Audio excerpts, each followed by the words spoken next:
Okay, so this is Unit 2, Lesson 4, Basic Commands. So the first command is cd and then the file name. The cd command changes your current directory to the folder you mentioned.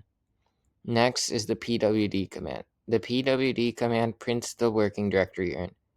So we can actually try this in the web shell. So we can just log into picoctf and then we can do pwd.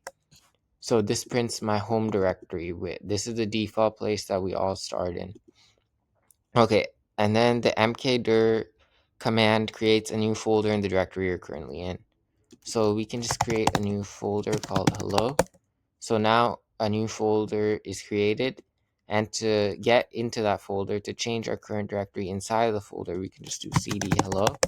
And now you can see that we are in the directory inside the folder. So next, the touch command creates a new file in the directory you're currently in. So we can say touch hello.txt, and now we have a .txt file inside of our folder. So some other commands is the ls command. The ls command lists the content of my working directory. So we can just do that. So we can say ls, and inside of our hello folder we have our file. So the cat command prints the content of the file, so we can say cat hello.txt, and nothing is going to print since we actually didn't add any content to the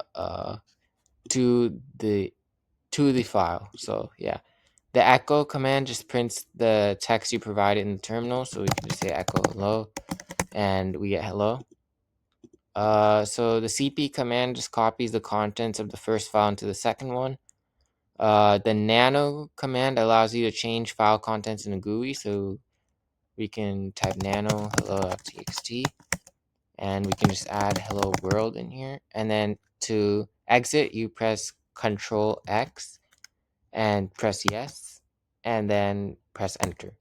So now if we try to cat hello.txt, we'd get hello world. So the date command just prints the current date and time. And yeah, so that's basically it for the commands.